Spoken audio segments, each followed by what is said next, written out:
인사하겠습니다. 할렐루야. 감사합니다. 아름다운 찬양으로 영광 돌려주신 우리 가브리엘 찬양단 감사드립니다. 자, 오늘의 본문 말씀을 가지고요, 마지막 때를 예비하는 성도의 모습, 마지막 때를 예비하는 성도의 모습이라는 제목으로 함께 은혜를 나누고자 합니다. 지난주에는 노아의 믿음에 대해서 저희들이 살펴보았죠. 오늘도 그 관련해서 마지막 때를 살아가는 우리 성도들의 모습에 대해서 노아가 같이 우리가 마지막 때를 살아가는 성도로서 어떠한 자세를 가져야 되는지 살펴보는 시간을 갖도록 하겠습니다. 자, 오늘의 본문 말씀 누가복음 12장 40절 말씀 보면은 너희도 예비하고 있으라 라고 말씀하고 있어요. 예비하라. 생각지 않은 때에 인자가 오리라 말씀하고 있죠. 종말을 살아가는 우리 성도들이 종말을 바라볼 때 언제 그날이 이른다 할지라도 바로 그 천국문에 들어갈 수 있는 그러한 당당하게 들어갈 수 있는 만반의 준비가 되어 있어야 된다라는 것을 우리에게 말씀해 주고 있어요. 그래서 성경 우리 성도들에게 수없이 마지막 때를 예비하라라고 말씀하고 있어요. 마지막 때를 기다리라라고 말씀하지 않고요, 예비하라, 준비하라라고 말씀하고 있는 것이죠. 마가복음 13장 32절에서 33절 말씀에 이렇게 말씀합니다. 그러나 그때는 아무도 모르나니 하늘에 있는 천사들도 아들도 모르고 아버지만 아시느니라. 주의하라, 깨어 있으라. 그때가 언제인지 알지 못함이니라. 이렇게 말씀합니다. 요즘 우리가 살고 있는 이 나라, 이 세상이 많은 기술과 또 여러 가지 과학이나 그런 것들이 발달돼 가지고 좋은 세상에 살고 있죠. 그들이 태양이 언제쯤 없어질 것이다, 또 이 지구가 언제 어떻게 될 것이다, 이렇게 수많은 연구를 통해서 미래를 예측하고 있습니다. 그러나 아무리 우리 인간의 지혜로, 지식으로, 또 대단한 과학과 기술로 그 미래를 예측한다 할지라도 마지막 때에 관해서는 정확하게 깨달을 수가 없다라고 성경은 말씀하고 있죠. 우리 인간도 마지막 때를 정확하게 깨달을 수가 없고 나의 인생의 마지막도 알 수가 없잖아요. 우리 성도들은 오늘이 마지막이다 라는 그러한 믿음으로 살아가야 될 것을 우리에게 말씀합니다. 그러니까 지금 내가 하나님 앞에 인정받는 모습으로서 내일이 종말이 와도 된다, 지금 당장 하나님께서 부르심을 입어도 당당하게 나는 천국에 들어갈 수 있다, 이런 자신감, 신령한 자신감을 가지고 믿음으로 사는 것이 바로 우리 성도들의 모습이라는 것을 성경 우리에게 말씀해주고 있죠. 야고보서 4장 13절에 말씀 보면은요, 야고보서 4장 14절에 이렇게 말씀하고 있습니다. 내일 일을 너희가 알지 못하는도다. 너희 생명이 무엇이뇨? 너희는 잠깐 보이다가 없어지는 안개와 같다라고 말씀하고 있죠. 안개다. 또 성경은 나그네다라고 말씀하고 있어요. 우리의 인생이 안개와 같이 금방 사라지는 존재, 나그네와 같이 내일 일을 모르는, 한 치 앞도 모르는 그러한 존재다라고 말씀하고 있는 거예요. 우리는 내일 일을 모르니까 어떻게 합니까? 세상 살아갈 때도요, 적금을 열심히 부어놓고 노후 생활을 준비하잖아요. 또 보험을 들고 여러 가지 준비를 합니다. 만약을 대비해서 많이 준비를 하죠. 그런 것처럼 우리의 인생뿐만 아니라 우리의 앞으로의 천국에 들어가는 그 준비도 역시 잘 해놔야 된다는 것을 말씀하고 있어요. 오늘의 본문에 나오는 주인과 종이 나오죠. 그것은 바로 우리 성도들과 하나님의 그 관계를 말씀하고 있습니다. 오늘의 본문 말씀 볼 때 분명히 종들은요, 하나님의 집 안에 있는 자들이라 라고 말씀하고 있어요. 하나님의 안에 있는 자들, 집 안에 있는 자들. 그러니까 주인의 집 밖에서 일하는 자가 아니라 주인의 집 안에서 이미 일하고 있는 자. 그러니까 이것은 이미 택함을 받아서 아버지 집에서 일하고 있는 우리 성도들이라는 것을 가리키고 있어요. 성도들, 하나님을 모르는 사람이 아니라는 것이죠. 그런데 오늘 누가복음 12장 말씀 볼 때 예비하지 않는 자들, 이 말세 마지막 때를 준비하지 않는 사람은 어떻게 된다 기록하고 있습니까? 분명히 형벌을 받게 된다라고 말씀하고 있어요. 누가복음 12장 46절 47절 읽어보겠습니다. 생각지 않는 날 알지 못하는 시간에 이 종의 주인이 이르러 엄히 때리고 신실지 아니한 자의 받는 율에 처하리니 주인의 뜻을 알고도 예비치 아니하고 그 뜻대로 행치 아니한 종은 많이 맞을 것이요. 무섭죠. 많이 맞는데요. 여기 46절에 신실지 아니한 자라고 나와요. 신실지 아니한 자. 이것은 원어적으로 볼 때 믿지 않는 자라는 뜻이에요. 믿지 않는 자. 그러니까 분명히 믿는 성도들이잖아요. 그러나 이 믿지 않는 자들과 함께 형벌을 받게 된다라고 기록하고 있는 거예요. 하나님의 종으로 이미 택감을 받아서 그 주인의 집에서 일하고 있는 성도들이지만 그러나 신실지 않는 자, 그 직분을 박탈당하게 될 수도 있다라는 사실을 우리에게 말씀해 주고 있는 것입니다. 오늘의 본문에 나오는 종의 모습, 마지막 때를 준비하는 교회, 또 우리 각자 나의 모습을 의미하고 있습니다. 그렇다면 마지막 때를 예비하는 성도의 자세가 오늘 어떠한 모습이어야 되는지 함께 살펴보는 시간을 갖겠습니다. 첫 번째로요, 말씀을 읽고 듣고 깨닫는 그러한 모습이 있어야 됩니다. 당연한 말씀이죠. 말씀을 읽고 듣고 깨닫는 그런 모습이 있어야 됩니다. 먼저 마태복음 24장을 보면은 마지막 때에 일어날 사건에 대해서 말씀하고 있어요. 24장 15절에서 예수님은 성도들에게 제일 먼저 말씀을 읽고 깨달아야 된다라고 말씀하고 있습니다. 24장 15절에 그러므로 너희가 선지자 다니엘의 멸망에 가증한 것이 거룩한 것에 선 것을 보거든 읽는 자는 깨달을진저라고 말씀하고 있죠. 읽는 자는 깨달을진저. 성경 말씀을 읽는 자만이 다니엘 선지자를 통해서 말씀하신 예언한 그 말세의 진조를 정확하게 깨달을 수가 있다라고 말씀하는 거예요. 여기 읽는 자는 깨달으라, 읽다. 이것은 헬라어로 아나기노스코라고 합니다. 아나기노스코. 이것은 반복이라는 뜻의 아나, 그리고 알다, 이해하다라는 뜻의 기노스코라는 단어와 합성된 단어예요. 그래서 이 뜻이 뭐냐면 단순히 이 문서, 성경을 읽으라라는 것이 아니라 반복해서 읽고 정확하게 알다, 또 반복해서 읽고 제대로 깨닫다라는 뜻이 되는 것이죠. 하나님의 말씀을 읽더라도 수없이 반복해서 하나님의 말씀을 읽고 듣고 그 속에 담겨진 그 비밀의 말씀, 오늘날 우리가 구속사 시리즈를 통해서 우리에게 깨닫게 해주시는 이 비밀한 말씀을 정확하게 우리가 성경을 통해서 깨달아야 된다라는 것을 말씀해주고 있어요. 또 마태복음 24장 15절에 깨달으라 라는 말씀이 나오죠. 깨달으라, 읽고 깨달으라. 깨닫다, 메타노에오라는 단어예요. 메타노에오. 이것은 깨닫다라는 뜻 외에 뉘우치다, 그리고 회개하다, 마음을 고치다, 이런 뜻이 있습니다. 그러니까 말세의 성도들은요, 말씀을 듣고 그저 이해하기만 하는 것이 아니라 뉘우치고 생활 속에서 그 말씀을 이루어가는 삶, 나의 모습을 고치고 바꿔서 새 사람으로 거듭나는 삶이 되어야 된다는 것을 성경 우리에게 말씀해주고 있는 것입니다. 그러니까 이거 역시 행함이 있는 믿음이 있어야 된다는 것을 가르치고 있죠. 그래서 사도 요한도요, 요한계시록 1장 3절에 이렇게 말씀하죠. 요한계시록 1장 3절에 이 예언의 말씀을 읽는 자와 듣는 자들과 또 그 가운데 기록한 것을 지키는 자들이 복이 있다라고 말씀하고 있어요. 그저 읽는 자, 듣는 자가 아니라요, 그 말씀을 지켜야지만이 의미가 있다라는 거예요. 지켜야지만. 행함이 있는 믿음이죠.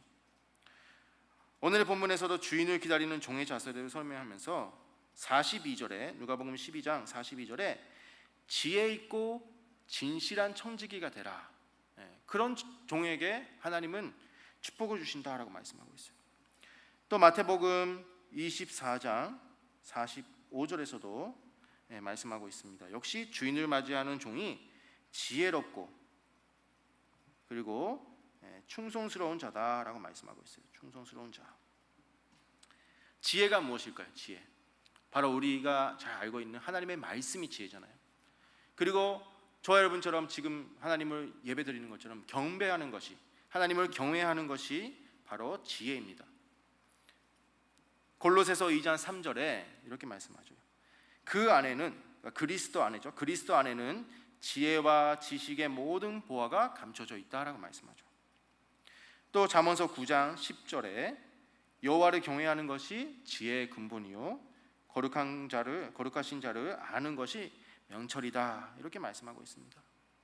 그러니까 말씀이 내 안에 있어야지만이 지혜를 얻을 수가 있고요, 하나님께서 인정하시는 지혜로운 종이 될 수 있다라는 거예요. 마지막 때를 분별할 수가 있다라고 말씀하죠. 예를 들어서 무슨 물건을 사더라도 설명서가 있잖아요. 다 설명서. 근데 그런 설명서를 꼭 읽지도 않고 버리는 사람들이 꼭 있어요. 제 주변에도 가까운 데에 있습니다. 항상 아들한테 혼내는데요, 이 설명서가 우리가 잘 읽고 보고 기억한다면 그 물건을 잘 다룰 수가 있어요. 그런데 뭘 조립하더라도 설명서대로 해야 되는데 그 설명서대로 안 하면 어떻게 됩니까? 조립이 제대로 이루어지지 않고 마지막에는 아무것도 안 되잖아요. 그래서 다시 처음부터 하고, 그 설명서 내용을 제대로 읽고 파악하고 기억하는 사람만이 제대로 된 작품을 만들 수가 있어요. 마찬가지로 우리의 믿음도 그렇다는 거예요. 말씀이라는, 성경 말씀이라는 이 매뉴얼대로 살아갈 때 우리의 믿음도 완성되고요, 나의 구속사도 완성된다는 사실을 우리는 기억해야 되겠습니다. 마태복음 25장 1절에서 13절 말씀 볼 때 슬기로운 처녀와 또 어리석은 미련한 처녀의 비유가 나오죠. 예수님께서는 혼인잔치에 그 비유를 통해서 마지막 성도가 준비해야 될 그 자세에 대해서 말씀하고 있어요. 슬기로운 처녀들은 기름을 준비해서 신랑을 맞이했죠. 그러나 그와 반면에 그 어리석은 그 미련한 다섯 처녀는 등불을 준비하긴 했습니다. 그러나 기름이 없어서 신랑을 맞이할 수가 없었다라고 말씀하죠. 당시 관습을 보면 그 등불을 밝히는 등잔이라는 것이 이만한 작은 것이었잖아요. 그래서 그게 오래가지 않습니다. 등불 밝혀도. 그래서 항상 기름병, 그러니까 여유의 그 기름병을 들고 다녔어요. 그게 그 당시에 당연한 일이었어요. 요즘도 우리가 흔히 휴대용 배터리를 들고 다니시잖아요. 그런 것처럼 그때도 똑같았다는 거예요. 오래 안 가니까 예비하는 그 유리병, 그 기름병이 있었다. 그런데 만약에 등불을 밝히지 않는 자가 있다면요, 그 당시에는 불청객이거나 또 강도로 취급받았어요. 그때 당시에는. 그러니까 자격이 없어서 잔치에 들어갈 수도 없고 오히려 손가락질을 받는 그러한 관습이 있었다라는 것을 우리는 알 수가 있죠. 이 기름은요, 하나님의 말씀을 뜻하잖아요. 하나님의 말씀. 우리는 신랑이 오기 전에 반드시 말씀이 저축되어 있어야 된다는 것을 분명하게 우리에게 말씀해주고 있는 것입니다. 이 기름을 넉넉하게 준비해야지만이 마지막 신랑을 맞이할 수가 있다. 그러니까 말씀의 기근이 닥치기 전에 우리는 열심히 성경을 읽고 듣고 깨닫고 또 구속사 시리즈의 말씀 열심히 공부하면서 우리가 내 안의 말씀의 그 열매를 저축해놔야지만이 마지막 때를 통과할 수가 있다. 기근을 통과할 수가 있다라고 성경 말씀하고 있는 거예요. 우리가 얼마나 감사하게 생각하고 있습니까, 여러분? 이렇게 말씀의 교회를 만나는 것이 쉬운 것 같으세요? 저는 뉴욕에 와서도 참 감사한 것이요, 이렇게 깊은 말씀을 전하시는 목사님이 우리 안에 계시다는 게 참으로 감사하다, 이런 생각을 많이 했어요. 저는 그거에 미치지 못하니까 열심히 어떻게 붙잡고 가려고 지금 막 그러고 있는데 참 우리는 행복자다, 이런 생각을 했습니다. 이렇게 우리에게 말씀이 주어지고 있을 때 그 열심히 그 말씀을 읽고 듣고 깨닫고 그 말씀을 저축하는 그러한 성도가 될 때 우리가 이 마지막 때를 잘 통과할 수가 있다라는 것을 우리에게 말씀해 주죠. 그래서 우리 모든 성도가요, 이 슬기로운 다섯 처녀와 같이 넉넉한 그 양식, 기름을 잘 준비해서 우리 안에 넉넉한 기름, 넉넉한 영의 양식을 잘 준비하고 예비함으로 말미암아 주인이 되시는 신랑을 맞이하는 저와 여러분 되시기를 바라겠습니다. 두 번째로는 모든 생활에 정신을 차리고 깨어서 충성해야 됩니다. 오늘의 본문 35절 말씀 보면은요, 허리에 띠를 띠고 서 있으라라고 말씀하고 있어요. 서 있으라. 여기서 허리에 띠를 띈다라는 것은 늘 깨어서 정신을 차리고 충성하는 자세를 가리키고 있습니다. 당시 중동 지방에서는요, 입는 옷이 통으로 돼가지고 길이는 길고 통이 넓잖아요. 원피스처럼 돼 있습니다. 그래서 노동을 하거나 여행길을 갈 때에는요, 그 바지라기보다 그 옷을 걷어 올려가지고 허리에 띠를 띄워가지고 짧게 한 거예요. 움직이기 쉽게, 또 일하기 쉽게 한 것입니다. 그래서 허리에 띠를 띠라, 이 말씀은요, 영적인 수면이나 또 게으름에 빠지지 말고 항상 깨어서 정신 차리고 일하는 자세를 견지하라라는 말씀이 되는 것입니다. 언제 불러도 금방 달려나갈 수 있는 그런 자세, 우리가 딱 맞는 치마를 입고 있으면 움직이기 힘들잖아요. 근데 우리가 걷어 올리고 있으면 얼마나 편합니까? 이런 것처럼 항상 준비하고 있으라라고 말씀하고 있어요. 베드로전서 1장 13절에도 그러므로 너희의 마음에 허리를 동이고 근신하여 예수 그리스도에 나타나실 때 너희에게 가져올 은혜를 온전히 바랄지어다 말씀하죠. 오늘의 본문 37절 38절 말씀 보니까 그 종이 졸지 않고 또 깨워서 기다리는 그 충성하는 모습을 보고 하나님은 기뻐하신다라고 말씀하고 있어요. 그래서 오히려 종들을 앉혀서요, 주인이 나와서 수종하신다라고 말씀하고 있어요. 원래는 거꾸로잖아요. 종이 주인을 섬겨야 되는데 주인이 너무 기뻐가지고 그 종들을 수종해 주신다라고 말씀하고 있어요. 이것은 이렇게 깨워가지고 충성하는 그 종들을 하나님께서는 얼마나 기뻐하시고 은혜와 축복으로 갚아주시는가를 표현해 주는 말씀이죠. 시편 101편 6절에도 이렇게 말씀합니다. 보시면은 내 눈이 이 땅에 충성된 자를 살펴 나와 함께 거하게 하리니 완전한 길에 행하는 자가 나를 수종하리로다. 하나님께서는 이 땅에 있는 종들을 보는데 충성된 종을 보신다. 그리고 그 사람을 나와 함께 거하게 하시겠다라고 말씀하고 있어요. 우리가 충성된 자가 돼야 된다. 아브라함에게 하나님께서 언약을 세워주셨는데 언약을 세워주신 그 이유도 역시 그의 충성됨을 보시고 언약을 체결하셨다라고 느헤미야 9장 8절에 말씀하고 있어요. 또 모세도 민수기 12장 7절 말씀 볼 때 그는 충성된 사람이었다라고 분명히 말씀하고 있어요. 그러니까 맡은 바 직분에 끝까지 충성하는 그런 충성스러운 자를 통해서 하나님은 역사하신다라는 거예요. 고린도전서 4장 2절에도 있죠. 맡은 자들에게 구할 것은 뭐라고 했습니까? 충성이다. 우리가 수없이 들어왔잖아요. 그렇다면 오늘 우리는 얼마나 충성하고 있습니까? 얼마나 교회 열심히 하고 있고 얼마나 말씀 생활, 기도 생활, 믿음 생활 열심히 하고 있냐 이 말이에요. 예배 생활도 열심히 해야 되고 빠지지 말고 기도 생활, 말씀 생활, 찬양도 뜨겁게 부르고 이런 작은 거 하나하나 충성된 모습을 보시고 하나님께서는 그 사람과 함께 하시겠다라고 약속하고 있는 것입니다. 오늘 예배 드리는 저와 여러분들도 늘 이렇게 빠지지 않고 예배 드리시는 모습 하나님께서 분명히 반드시 기뻐하시고 축복하여 주실 줄 믿습니다. 오늘 저와 여러분들도 말씀을 읽고 듣고 이렇게 하나님의 심정, 하나님의 마음을 알았어요. 그러면은 이제는 모든 생활에 행함이 있는 믿음을 더해서 우리의 남은 인생 끝까지 아버지 일에 충성하는 저와 여러분 되시기를 바랍니다. 세 번째로는 하나님께만 집중해서 믿음의 경계 태세를 유지해야 돼요. 믿음의 경계 태세를 유지해야 한다. 오늘의 본문 35절에서 하나님은요, 주인이 올 때까지 예비하고 등불을 켜서 서 있으라라고 했어요. 38절에서도 주인이 2경에나 3경에 이르러서 올지라도 그 늦은 시간까지 종이 집에 준비하고 기다리고 있으면 그 종에게는 큰 복이 있다라고 약속하고 있습니다.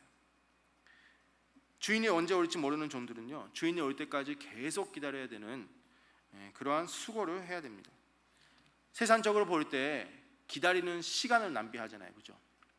그리고 물질적인 기름을 낭비해요. 또 서 있어야 되는 그 육체적인 고통도 따릅니다. 수많은 어려움과 인내가 필요해요. 주인이 종들에게 내가 언제 올 것이니까 그때 준비하고 기다리고 있으라 하면 얼마나 편하겠습니까? 돌아오는 시간을 알면 시간을 낭비하지 않아도 되고 또 뭐 기름도 체력도 낭비하지 않아도 돼요. 만사가 오케이잖아요.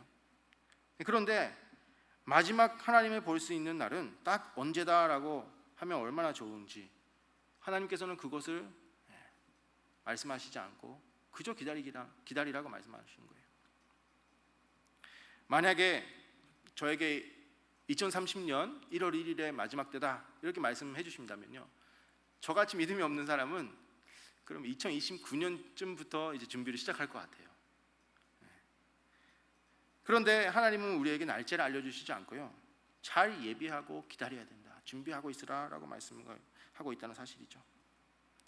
자, 이것은 세상적인 기준, 방법, 그리고 생각으로 종말을 그저 기다리는 것이 아니라요, 그 마지막 날에 너희가 집중하고 있으라, 하나님께만 온전히 집중하는 그런 믿음으로 경계태세를 유지하라라는 말씀이에요. 경계태세가 뭐예요? 경계태세, 적군이 이제 들어올까봐 우리가 전투를 준비하는 것을 그 경계태세라고 그러잖아요. 전투 준비. 군인들과 같이 늘 예비하고 집중하는 자세, 항상 총을 겨누고 있을 그런 자세를 우리에게 원하고 계시다는 것이죠. 여기에는 군대를 다녀오신 분들이 많이 계실 겁니다. 저는 일본 사람이라서 군대를 가고 싶어도 못 가요. 지원해서 또 합격해야지만 가는데 제가 뭐 머리가 안 좋으니까 못 가는데요. 그 군인들 보면은 항상 전투 준비를 할 때 총을 들고 다니잖아요. 잠잘 때도, 밥을 먹을 때도, 물 마실 때도 총을 가지고 놓치지 않고 항상 경계하면서 먹지 않습니까? 이런 것처럼 항상 긴장하면서 그런 흐트러지지 않는 자세를 가지고 종말을 준비해야 된다라고 성경은 말씀하고 있는 거예요. 종말을 살아가는 성도가 준비해야 되는 것은 바로 하나님께만 집중해서 믿음의 경계태세를 유지하는 것이다 라는 것을 기억하시기 바랍니다. 우리가 이 제약된 세상을 멀리하고요, 하나님에게 가까이하고 하나님만을 붙잡고 집중하는 그러한 신령한 생활을 할 때에 우리에게 하나님께서는 그 정확한 때를 시마다 때마다 깨닫게 해주시고 우리의 길을 정말 아버지께서 원하시는 길로 잘 인도해 주신다는 것을 믿으시기 바라겠습니다. 그래서 오늘 저와 여러분들도 거룩한 두려움, 경계태세, 적군이 쳐들어올까 봐 무섭잖아요. 마지막 때는 한편으로는 무서울 수도 있어요. 그러나 우리에게는 은혜가 있다라고 말씀하죠. 그래서 두려움과 소망 가운데 우리가 그날을 바라보고 그날에 집중해서 늘 종말 의식을 가지고 경계태세를 유지하는 그 믿음의 군사가 되시기를 간절히 바라겠습니다. 이제 결론적으로 말씀을 정리하면은 인자의 임함은 노아 때와 같다라고 했죠. 인자의 임함은 노아 때와 같다. 노아는 하나님의 말씀을 경외하는 가운데 방주를 예비해서 그 경계태세를 끝까지 놓치지 않고 지킨 결과 구원을 얻었습니다. 우리가 롤모델로 삼아야 될 사람이에요. 본문 40절에 이러므로 너희도 예비하고 있으라, 생각지 않은 때에 인자가 온다 말씀했어요. 오늘 우리도 노아처럼 믿음으로 종말을 잘 준비해서 예비해서 구원을 얻어야 된다라는 것을 우리에게 말씀해 주죠. 우리가 첫 번째로 정리를 해보면 말씀을 가까이 해야 되죠. 말씀을 가까이 하고, 두 번째로는 말씀대로 행하는 그러한 열매 맺는 믿음이 있어야 되겠고, 세 번째로는 주님이 다시 오신다, 주님의 재림을 의심 없이 믿고 끝까지 기다려야 됩니다. 이렇게 열심히 신앙생활을 하는데 중간에 낙오자가 돼서는 안 되잖아요. 얼마나 그 인생이 아까워요. 이제 조금 있으면은 천국문이 열릴 텐데 중간에 포기하고 나가버리면 의미가 없잖아요. 끝까지 기다리고 충성하라. 네 번째는 마지막 때에 집중해서 오늘이라는 하루를 믿음으로 살아라 라고 말씀하고 있어요. 오늘이라는 하루. 다섯 번째로는 종말 의식을 놓치지 말고 경계태세를 유지하라. 내가 밥을 먹든지 자녀를 교육시키든지 세상에서 회사에서 일을 하든지 간에 설마 1분 뒤에 종말이 올까? 내가 지금 마지막 때를 맞이해도 괜찮을까? 이런 경계태세를 항상 가지고 살아가야 된다는 것을 말씀하고 있죠. 바로 이런 것들이 하나님과 동행하는 것이에요. 동행하는 것. 그래서 바라옵기는 오늘 저와 여러분들도 이렇게 세상의 즐거움과 정, 물론 끌릴 수도 있지만 그러나 그것을 이제 끊고 정말 하나님과 멀어지는 것이 아니라 더욱더 하나님께 가까이 하는 가운데 마지막 날을 바라보고 소망 가운데 말씀에 집중하는 우리 성도가 되어야 될 줄 믿습니다. 그래서 우리가 노아처럼요, 끝까지 믿음의 경계태세 가지고 늘 충성하는 가운데 약속된 구원의 축복을 받아 누리는 저와 여러분이 되기를 바라겠고, 또 끝까지 우리 가운데 낙오자가 한 사람도 없이 우리의 이웃들, 친구들, 우리 자녀들, 모든 성도들이 정말 낙오자 없이 함께 그 주님을 맞이하는 그러한 우리 늘푸른교회 성도님들 다 되시기를 간절히 바라겠습니다. 함께 기도하시겠습니다. 하나님 아버지, 오늘도 수예배로 모여서 하나님께 예배드리게 하여 주시고 아버지 은혜와 사랑을 베풀어 주심에 감사를 드립니다.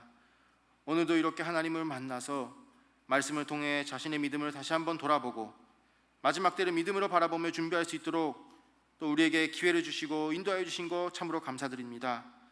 저희들 세상 일을 뒤로하고 이렇게 하나님 앞에 모여서 찬양하고 기도하며 하나님께 부르짖었사오니 이 예배를 아버지께서 기뻐 흠양하여 주시옵시고 우리의 기도에 응답하여 주시고 우리 성도님들의 가정과 직장 사업 모든 것에 아버지께서 함께하여 주시는 축복이 임할 수 있도록 인도하여 주시옵소서. 오늘의 말씀처럼 주인이 오시는 날을 믿음으로 기다리고 깨워서 준비하는 충성된 종이 될 수 있도록 인도하여 주시고 날마다 말씀을 깨닫게 하시고 은혜를 허락하여 주셔서 하나님의 그 마음에 합한 선도가 다 될 수 있도록 인도하여 주시옵소서. 특별히 이렇게 충성된 자에게는 복을 주신다 분명히 약속하셨사오니 저희들 작은 일에도 충성하는 착한 종이 되어서 우리에게 주실 큰 복을 받아 누리는 우리 모든 늘푸른교회 성도님들 다 될 수 있도록 축복하여 주시옵소서. 이 시간에는 하나님께 헌금을 바치는 시간입니다. 우리의 모든 감사의 마음을 담아서 믿음으로 바치오니 아버지 하나님 이 예물을 기쁘게 받아주시고 귀하게 쓰임받는 예물이 될 수 있도록 인도하여 주시옵소서. 또한 우리에게 한없는 은혜가 함께 할 수 있도록 인도하여 주시고 감사가 차고 넘칠 수 있는 저희 모두가 될 수 있도록 축복하여 주시옵소서. 기도한 대로 다 이루어주심을 믿고 감사를 드리면서 사랑이 많으신 우리 주 예수님의 이름으로 간절히 기도드리옵나이다. 아멘. 감사합니다. 올리겠습니다.